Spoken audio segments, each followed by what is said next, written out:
Hello friends, welcome to grow with CB. तो आप सभी का स्वागत है आपके अपने चैनल ग्रो विद सीबी पर। आज की वीडियो में हम देखने वाले हैं सीटेट पेपर 2 एसएसटी के प्रीवियस ईयर क्वेश्चंस जो कि आपके 27 जनवरी 2023 के एग्ज़ाम में पूछे गए थे। देखिए हम क्या कर रहे हैं, पीवाईक्यूज़ की सीरीज़ कर रहे हैं सीटेट पेपर 2 एसएसटी की, ठीक है। और आज हमारी ये एसएसटी की 12 क्लास है। इससे पहले 11 क्लासेस जो हैं आपकी 11 क्लासेस कंप्लीट हो चुकी हैं। इसकी प्लेलिस्ट बनी हुई है चैनल पर एसएसटी के नाम से, ठीक है। आप वहाँ जाकर हर एक वीडियो जो है देख सकते हैं।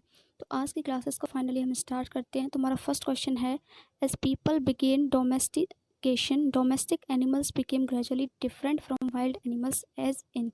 यानी कि जैसे जैसे लोगों ने पशुओं को पालतू बनाना आरंभ किया, पालतू पशु धीरे धीरे जंगली पशुओं से इस रूप से भिन्न होते गए। किस रूप से भिन्न होते गए? दो कथन नीचे लिखे हुए हैं।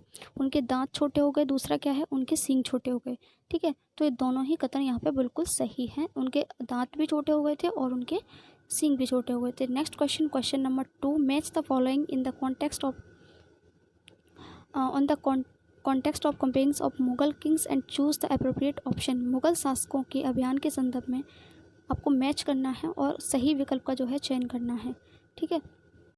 तो देखिए यहाँ पर जो ऑप्शन नंबर सी है वो हमारा बिल्कुल करेक्ट हो जाएगा। चंदेरी का युद्ध कब हुआ था? तो ये हुआ था 1528 में। और जो चौसा का युद्ध हुआ था ये हुआ था आपका 1539 में। अहमदनगर को राज्य में मिला लिया गया। तो इसको कब राज्य बनाया गया था? तो इसका आंसर है 1632 में। बीजापुर को राज्य में मिलाया गया 1685 में। Next question, question number 3। Question number 3 क्या कह रहा है, निम्न में से किस गुप्त वंश शासक ने महाराजा धिराज की उपाधि का प्रयोग किया था? यानी कि which of the following Gupta rulers used the title of Maharajadhiraj. तो इसका जो करेक्ट आंसर है वो है आपका ऑप्शन नंबर डी। यानी कि एक तो आपके समुद्रगुप्त ने किया था, दूसरा किसने किया था? चंद्रगुप्त ने। इन दोनों ने किया था, ठीक है। Next question, with reference to medieval Indian history what does पितृदू प्रेफर टू। यानी कि मध्यकालीन भारत के इतिहास के संदर्भ में पिएत्रा ड्यूरा से क्या तात्पर्य है? Okay, this is pietra dura. So इसमें आपको 4 कथन स्टेटमेंट दिए गए हैं। आपको सही कथन का चयन करना है। आपको ये बताना है कि पिएत्रा ड्यूरा क्या है, ठीक है। तो इसका करेक्ट आंसर है ऑप्शन नंबर बी। पिएत्रा ड्यूरा क्या है? ये उत्कीर्णित संगमरमर अथवा बलुआ पत्थर पर रंगीन कठोर पत्थर को दबाकर बनाए गए सुंदर और अलंकृत नमूने थे। यानी कि coloured hard stones placed in depressions carried into marble on sandstone creating beautiful patterns.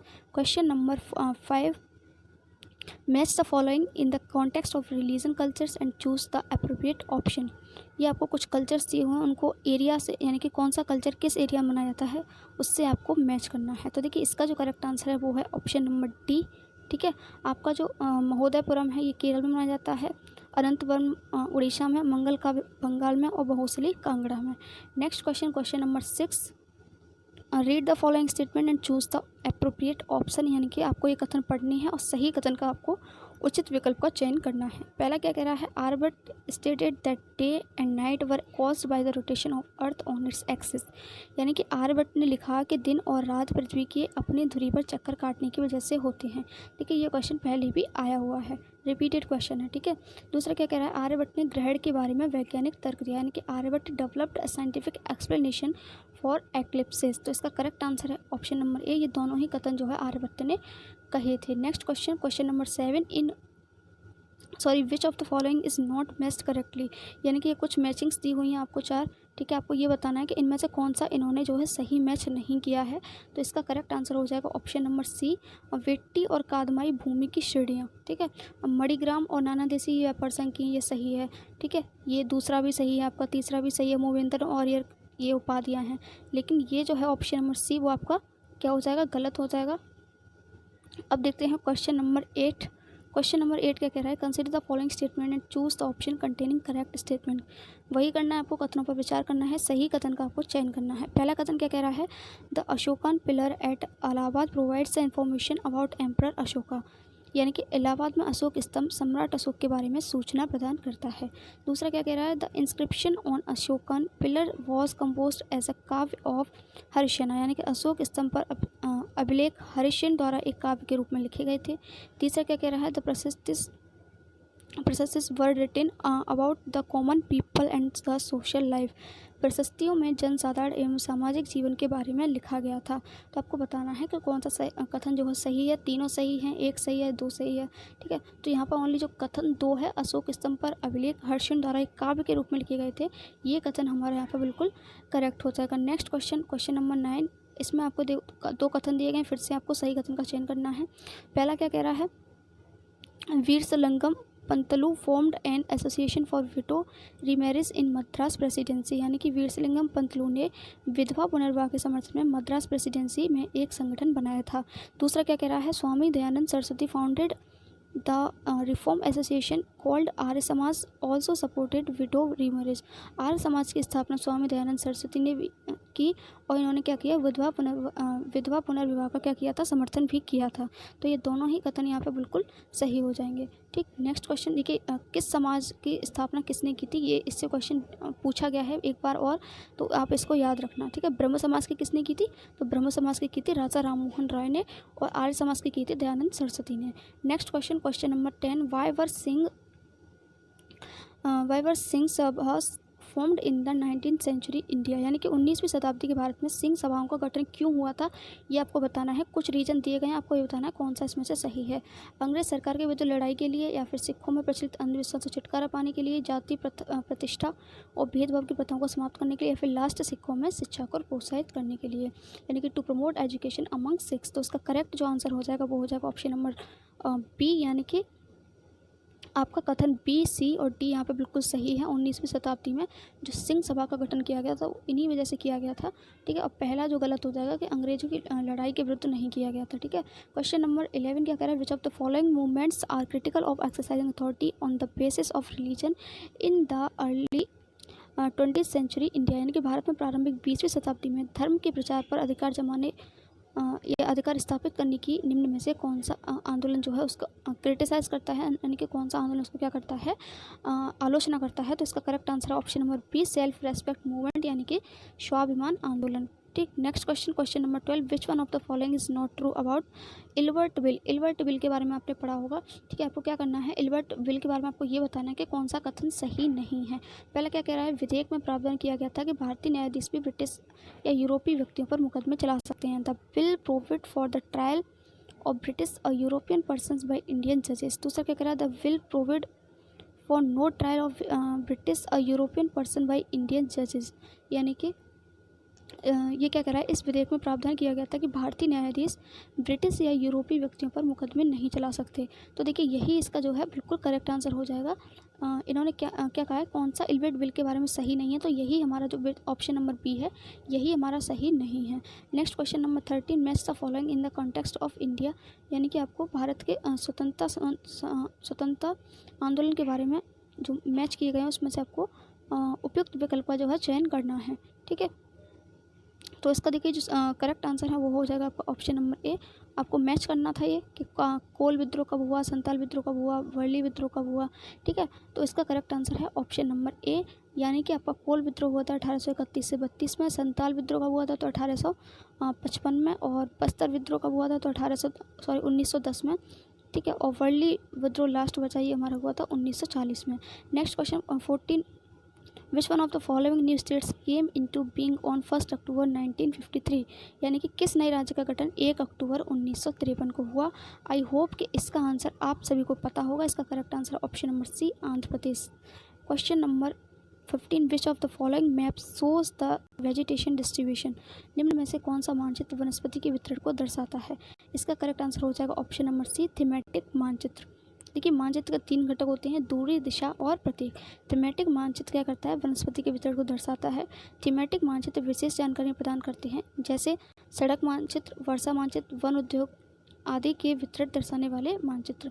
Next question, question number 16। जब हम एक भारतीय शहर से ऑस्ट्रेलिया की राजधानी कैनबेरा की यात्रा करेंगे तो हम कितने घंटे अर्जित करेंगे या गंवाएंगे। ठीक है, तो शहर तक पहुंचने के लिए लगने वाले आवश्यक समय को नज़रअंदाज कर दें। तो आपको ये बताना है, तो इसका जो करेक्ट आंसर हो जाएगा वो हो जाएगा ऑप्शन नंबर ए, लगभग जो है आपको 5 घंटे लग जाएंगे एक भारतीय शहर से ऑस्ट्रेलिया की राजधानी कैनबेरा में पहुंचने के लिए। ठीक, नेक्स्ट क्वेश्चन, एक सेकेंड, क्वेश्चन नंबर आपका 17।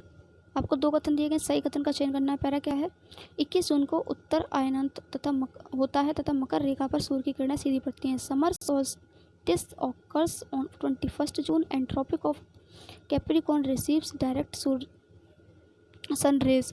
नेक्स्ट क्या कह रहा है, winter solstice occurs on 22 January and tropic of cancer receives direct sun rays, यानी कि दक्षिण अयनांत 22 जनवरी को होता है और कर्क रेखा पर सूर्य की किरणें सीधी गिरती हैं।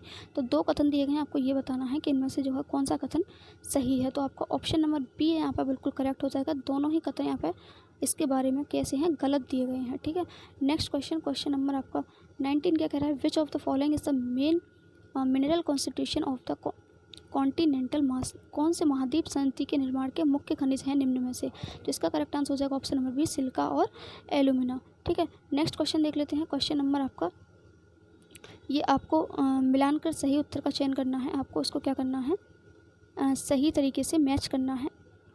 उष्ण कौन से वन कहाँ पर हैं, जैसे कि शीतोष्ण पर्णपाती, ठीक है, उष्णकटिबंधीय पर्णपाती, इन पर क्या होता है। तो ये किसका एग्जाम्पल है, ये आपको बताना है।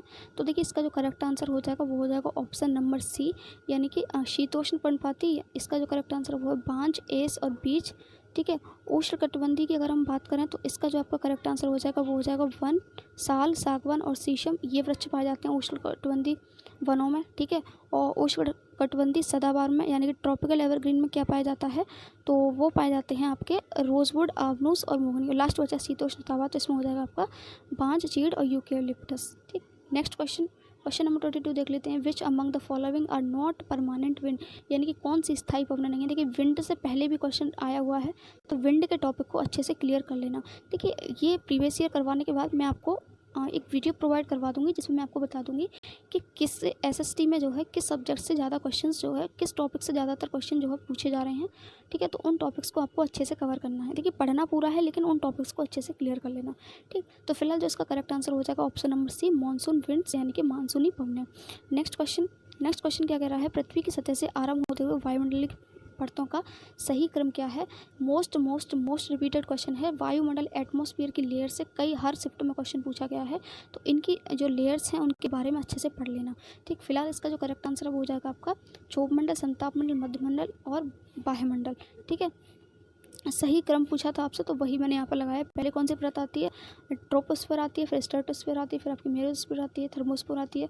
ठीक है, और एक और रहेगी आपकी यहाँ पर आयनोस्फीयर। ठीक है, नेक्स्ट हम देख लेते हैं। नेक्स्ट क्वेश्चन क्या कह रहा है, in which type of rural settlement dwellings are built in close vicinity, किस प्रकार की ग्रामीण बस्तियों में घर पास पास बने होते हैं, ये आपको बताना है। तो ऑप्शन नंबर डी यहाँ पर बिल्कुल सही हो जाएगा, कॉम्पैक्ट, सघन। देखिए सघन का मतलब यही होता है किसी चीज़ का बहुत पास पास होना। ठीक है, next question number 25, what is the importance of mulching, यानी कि मल्चिंग का महत्व तो क्या है, पलवार, जिसको हम बोलते हैं पलवारने। तो इसका correct answer option number D, it helps in retaining soil moisture, यानी कि ये मृदा की नमी को बनाए रखने में क्या करता है, हेल्प करता है। नेक्स्ट क्वेश्चन नंबर 26, निम्न में से खनिजों के संदर्भ में यानी मिनरल्स के बारे में कौन सा कथन सही नहीं है, आपको बताना है। तो ऑप्शन नंबर सी यहाँ पर बिल्कुल सही हो जाएगा, एवरी डिस्ट्रीब्यूटेड ओवर स्पेस, यानी कि पूरे स्थान में समान रूप से खनिज फैले हुए होते हैं, तो ये बिल्कुल गलत है। ठीक है, ये जो है किसी विशेष क्षेत्र में पाए जाते हैं। Next question, which industries is of the oldest industry in the world, कौन सा उद्योग विश्व का प्राचीनतम उद्योग है। इसका correct answer option number B, I hope कि सभी को पता होगा, कॉटन टेक्सटाइल इंडस्ट्री, यानी कि कपास वस्त्र उद्योग। नेक्स्ट क्वेश्चन नंबर 28, आपको 2 कथन दिए गए हैं, सही कथन का आपको चयन करना है। पहला कथन क्या कह रहा है, पद, राज्य और सरकार का अंतर्बदल नहीं किया जा सकता। दूसरा का क्या कह रहा है, सरकार कानूनों के प्रबंधन और उन्हें लागू करने के लिए उत्तरदायी है, जबकि राज्य एक ऐसी राजनीतिक संस्था है जो उन प्रभुता संपन्न लोगों का प्रतिनिधित्व करता है जिन्होंने एक निश्चित क्षेत्र पर अधिकार कर रखा है। तो दोनों ही कथन यहाँ पर बिल्कुल करेक्ट हैं। नेक्स्ट क्वेश्चन देख लेते हैं। नेक्स्ट क्वेश्चन क्या कह रहा है, read the statement A and R, choose the appropriate option. Assertion और रीजनिंग कथन और कारण दिए गए हैं, आपको जो है सही कथन का चयन करना है। कथन क्या है, केरल और लद्दाख की भौगोलिक विशेषताएं भिन्न हैं किंतु उनका इतिहास समान सांस्कृतिक प्रभावों का साक्षी रहा है। कारण क्या है, इतिहास तथा भूगोल अक्सर क्षेत्र विशेष के सांस्कृतिक जीवन से बंधे होते हैं। तो देखिए यहाँ पर जो दोनों कथन हैं वो बिल्कुल सही हैं और R is the correct explanation of A. Next question क्या कह रहा है, a blank is an A blank is an organization or agency through which political unit exercises its authority and controls the action of its citizen। यानी कि blank एक संगठन या उपकरण है जिसके द्वारा कोई राजनीतिक इकाई अपने प्राधिकार का प्रयोग करती है और नागरिकों के कार्यों पर क्या करती है, नियंत्रण करती है। तो इसका करेक्ट आंसर हो जाएगा ऑप्शन नंबर सी। ऑब्वियसली कौन करती है, गवर्नमेंट करती है, यानी कि हमारी सरकार करती है। सरकार क्या है, एक संगठन है, उपक्रम है जिसके द्वारा कोई राजनीतिक इकाई क्या करती है, अपने प्राधिकरण पर का प्रयोग करती है और नागरिकों के कार्यों पर नियंत्रण रखती है। सरकार के 3 अंग होते हैं, आपको पता होने चाहिए, कार्यपालिका, विधायिका और न्यायपालिका। ठीक है, विधायिका क्या करती है, कानून बनाती है, कार्यपालिका क्या करती है, इसको लागू करती है और न्यायपालिका क्या करती है, उसका न्याय करती है। नेक्स्ट क्वेश्चन, क्वेश्चन नंबर 33 देख लेते हैं इधर। विच of the following is an example of self employed worker, यानी कि कौन सा विकल्प स्वरोजगार का एक उदाहरण है। तो ये सेल्फ एम्प्लॉयमेंट से ये कि आपकी अंडरस्टैंडिंग पर डिपेंड करता है, इसमें आपको कुछ याद करने वाला नहीं है। ठीक है, आप अपनी समझ से भी कर सकते हैं। तो देखते हैं इस क्वेश्चन को। तो पहला क्या कह रहा है, जमींदार के घर काम करती हुई एक खेतिहर मजदूर, दूसरा क्या है, आंगनबाड़ी कर्मी, तीसरा है गांव की एक विद्यालय की शिक्षिका, लास्ट है हमारे शहर के बाजार में मछली बेचती एक महिला। स्वरोजगार, स्व का मतलब हो गया अपना, यानी खुद का रोजगार। ठीक है, तो खुद का रोजगार इसमें क्या लग रहा है आपको, तो ऑप्शन नंबर डी हमारे यहाँ पे बिल्कुल करेक्ट हो जाएगा। A woman selling fish is an urban area, वो खुद का रोजगार कर रही है, खुद मछलियाँ जाकर बेच रही है और उनसे पैसे कमा रही है। ठीक है, जमींदार के अगर काम कर रही है तो वो जमींदार के लिए काम कर रही है, आंगनवाड़ी में काम कर रही है तो सरकार के लिए काम कर रही है। ठीक है, अगर गांव के एक विद्यालय की शिक्षिका है तो वो भी किसके लिए काम कर रही है, गवर्नमेंट उसको पैसा दे रही है। यहाँ पर जो मछली एक बेच रही है महिला, वो क्या कर रही है, डायरेक्टली मछली बेच करके खुद पैसे कमा रही है। नेक्स्ट क्वेश्चन देख लेते हैं। क्वेश्चन नंबर 34 क्या कह रहा है, अजरसन रीजनिंग कथन और कारण दिए गए, आपको सही कथन का चयन करना है। जनमत को प्रभावित करने के लिए संचार मीडिया ने मीडिया द्वारा मसौदा तय किया जाना। दूसरा क्या कह रहा है, संचार माध्यम यानी मीडिया के व्यावसायिक घरानों से निकट संबंध हैं। तो आपको सही कथन बताना है, तो ऑप्शन नंबर बी यहाँ पे बिल्कुल करेक्ट हो जाएगा कि ए और आर यानी कथन और कारण दोनों ही सही है, लेकिन जो आर है वो एक ही सही व्याख्या नहीं कर रहा है। नेक्स्ट क्वेश्चन एक सेकंड, हमारा 32 क्वेश्चन रह गया। इसमें इसमें भी देखो आपका अजरसन रीजनिंग कथन और कारण दिया गया है, सही कथन का आपको चयन करना है। कथन क्या कह रहा है, agriculture labourers are force to accept low wages, यानी खेतिहर मजदूरों को कम मजदूरी पर काम करना पड़ता है। कारण क्या है, ये मजदूर क्या करते हैं, ये जो वेजेस हैं लेबरर्स हैं क्या करते हैं, साल भर कमाई करते हैं, इसका ये कारण दिया जा रहा है। ठीक है, तो मुझे तो कारण गलत लग रहा है यहाँ पर। ठीक है, तो देखिए इसका जो ऑप्शन नंबर सी है वो यहाँ पर बिल्कुल सही हो जाएगा।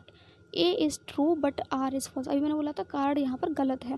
ठीक है, नेक्स्ट क्वेश्चन, ये सारे क्वेश्चन कंप्लीट हुए। नेक्स्ट क्वेश्चन है, निम्न स्रोतों में से कौन सा समाज में लैंगिक असमानता और भेदभाव का स्रोत हो सकता है, यानी कि which of the following can be source of gender inequality and discrimination in society. इससे भी आपका क्वेश्चन जो है, इस टाइप का क्वेश्चन भी आपका हर एक सेट में रिपीट हो रहा है, डाइवर्सिटी को लेकर और लैंगिक असमानता को लेकर के। ठीक है, तो इसका जो फिलहाल करेक्ट आंसर हो जाएगा वो ऑप्शन नंबर ए हो जाएगा। महिलाओं और पुरुषों के कामों को अलग अलग भाव से देखना क्या है, डाइवर्सिटी है, भेदभाव है।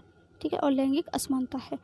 नेक्स्ट क्वेश्चन देख लेते हैं, क्वेश्चन नंबर 36। निम्न में से संविधान की प्रस्तावना में पाए जाने वाले कौन से सिद्धांत वैमनस्य और सांप्रदायिकता को हतोत्साहित करते हैं, यानी कि which of the following principles found in the preamble discourages disharmony and communalism. तो इसका करेक्ट आंसर है ऑप्शन नंबर बी, फ्रेटर्निटी, यानी कि भाईचारा। तो देखिए भारतीय संविधान की प्रस्तावना को क्या कहा गया है, संविधान की आत्मा कहा गया है, और ये संविधान की आत्मा इसको किसने कहा था, डॉक्टर भीमराव अम्बेडकर ने, याद रखना। ठीक है, केशवानंद भारती बनाम केरल राज्यवाद 1973 में सर्वोच्च न्यायालय ने प्रस्तावना को क्या किया था, एक संविधान का जो है अंग माना था। Next question number 37, the principle of secularism in India implies, यानी कि सभी में धर्मनिरपेक्षता का सिद्धांत क्या दर्शाता है। तो इसका पहला कथन क्या कह रहा है, सभी धर्म समान प्रतिष्ठा पाते हैं। दूसरा क्या है, राज्य भारतीय नागरिकों के सांस्कृतिक एवं धार्मिक जीवन को नियंत्रित करता है। तीसरा क्या है, अल्पसंख्यकों के अधिकारों की सुरक्षा करना। तो ये तीनों ही कथन यहाँ पे हमारे धर्मनिरपेक्षता के बारे में सही हैं।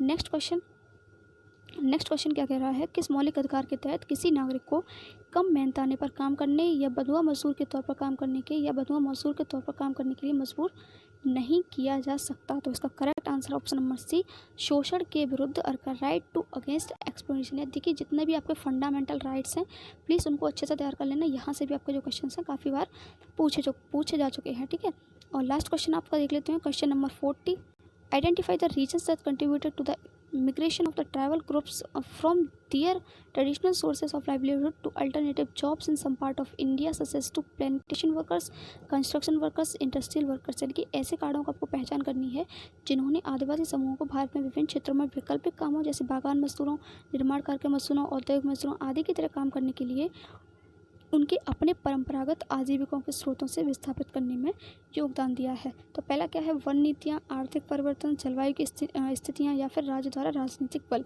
तो कौन कौन से ऐसे कारण हैं उनको आपको बताना है। तो ऑप्शन नंबर बी हमारे यहाँ पर बिल्कुल सही हो जाएगा। ए, बी और डी, यानी कि ऑप्शन नंबर सी को छोड़कर हमारे बाकी के कथन जो है यहाँ पर बिल्कुल सही है। तो ये थी आज की सीटेट पेपर 2 SST की क्लास, और इसमें हमने कवर किए अपने 27 जनवरी को पूछे गए, 27 जनवरी 2023 को पूछे गए SST के कंटेंट से रिलेटेड सारे क्वेश्चन। वीडियो अच्छी लगी फ्रेंड्स तो वीडियो को लाइक ज़रूर करना। Thank you so much for watching this video. मिलते हैं न्यू वीडियो में न्यू टॉपिक के साथ। Till then have a great day.